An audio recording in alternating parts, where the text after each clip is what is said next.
Your Excellency, welcome to Beijing and welcome to The Point for a second time. You are here in Beijing to attend the opening ceremony for the Beijing 2022 Winter Olympic Games. What are your expectations for the Games? Well, I spent almost 20 years of my life playing international sport. And ever since I've become the Prime Minister, I hardly have any time to watch sport, even on television.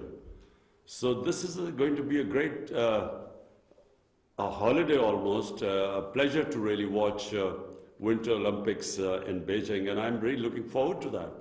Great. I understand that it is also your first visit to China since the COVID-19 pandemic began in early 2020, having discussions with your counterparts, with the Chinese leadership. So what are the issues you would like to discuss or you are discussing with your Chinese counterparts?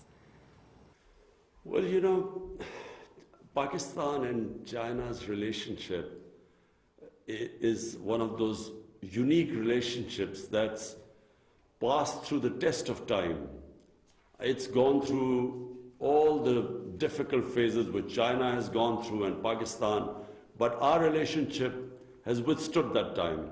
And in fact, the relationship has got stronger. And right now, the Belt and Road initiative of President Xi Jinping and the CPEC being one of the main components of this great initiative. My idea is also when I meet the leadership, Premier Li and President Xi Jinping, the idea is to take this forward now. It started off with connectivity and power generation. Now we want it to move to the next stage, which is industrialization, which is information technology, and above all, agriculture, because agriculture is the mainstay of our country. Growing population, we need food security. So it's very important that we cooperate with China for improving the productivity of our agriculture. I know that China and Pakistan has a very special relationship. Well, that's known to many people, to everybody around China and Pakistan, but also a lot of people around the world, and it's called an all-weather strategic cooperative partnership. I am brothers in our way. So to the region, however, what kind of impact do you think this kind of relationship has brought to the region? I think it's brought stability because, because of a very powerful relationship, the whole region has basically been stable. We unfortunately right now, Pakistan's problem, and I think to some extent China's, are with our big neighbor India. And I'm one of those people who firmly believes that we should resolve all our differences through political dialogue. But as I said, it's unfortunate that in India we have a government that is an extreme nationalist government. There hasn't been a government like this in India since our independence 74 years ago. And this government, unfortunately, we find it very difficult to move forward with it, specifically because of Kashmir. Now, Kashmir is our only issue with India, and rather than trying to resolve that issue, India has made things worse. So this is a problem, and I hope that sooner or later we will resolve it through political dialogue. But other than that, really, China and Pakistan's relationship has brought stability to the region. Of course, Afghanistan is a common neighbor that is very important both to Pakistan and to China. What is the consensus between Pakistan and China on Afghanistan, and how can the two sides cooperate in this regard? Well, firstly, it's about the people of Afghanistan. I mean, the consensus between Pakistan and China is that no nation has suffered like the people of Afghanistan.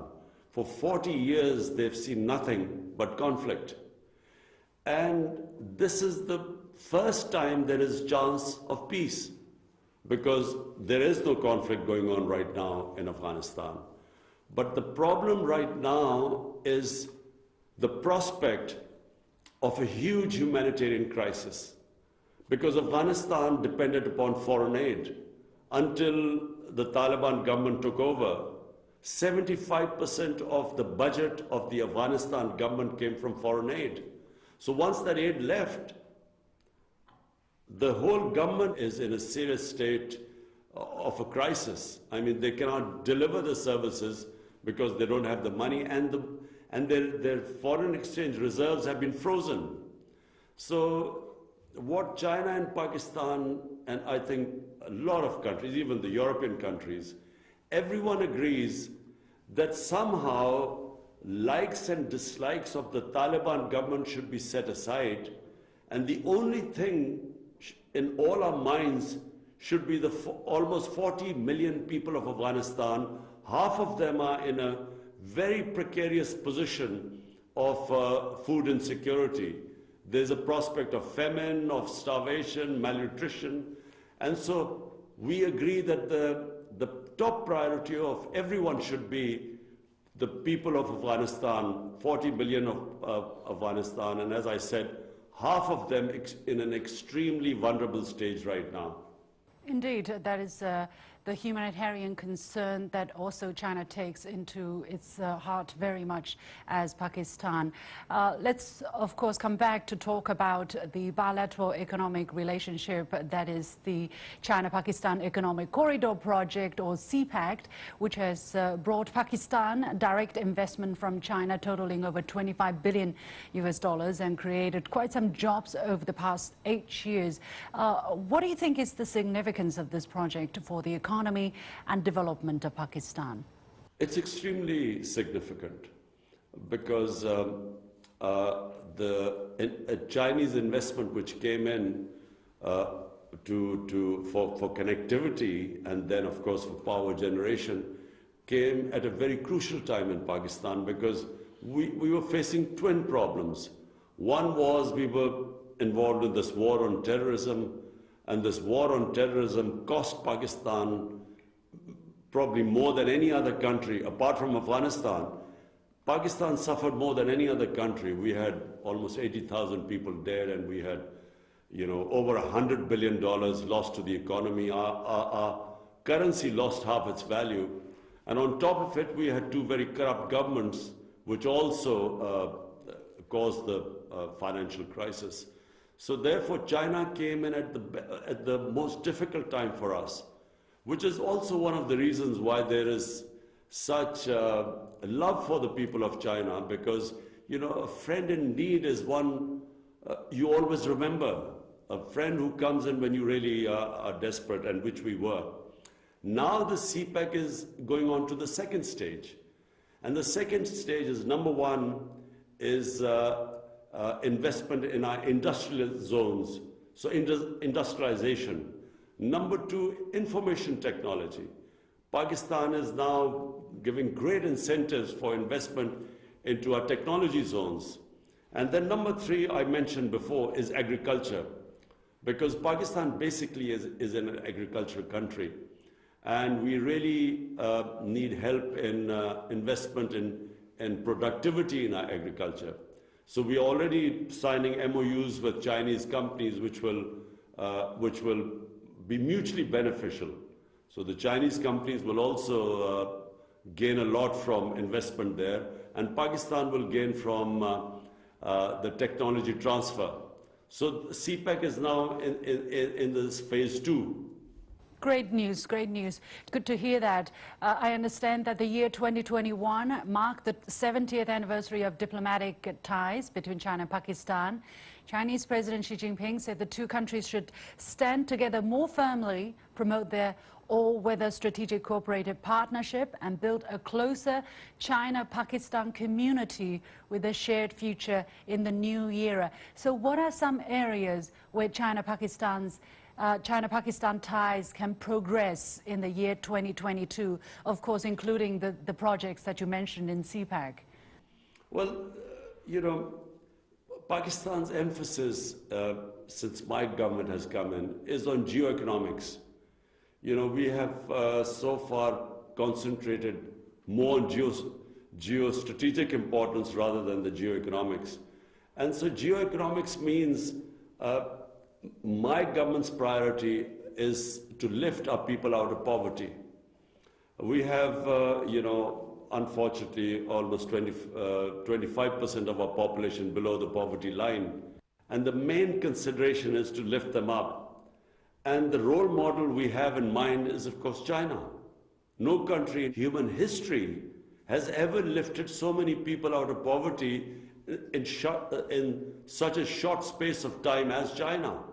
Because from what we know, they've lifted almost 700 million people out of poverty in the last 35, 40 years. And President Xi Jinping just announced the end of extreme poverty in China. So this, for me, is one of the greatest achievements in the history of mankind. It's never happened in human history before. So my government's concentration is somehow to lift our people out of poverty. And the model we look to is China's model. And this is where we hope to really learn the most from China. How do we and of course, we've had meetings on this before. How do we create wealth and then use that wealth to lift people on the bottom tier out of poverty? Yeah, we hope that China's example, China's experience can provide some inspiration for countries such as Pakistan. And we wish you really the best in that regard.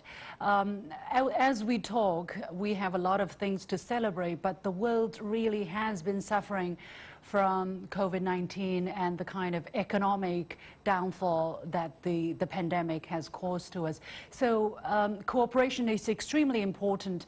How do you see the overall cooperation between China and Pakistan in terms of fighting the pandemic, and in what ways has China supported Pakistan in fighting the pandemic? And looking forward, what else do you think can be done? Pakistan, I'm very proud to say, is one of those few countries which coped with the pandemic better than the vast majority of the nations that are affected by the pandemic.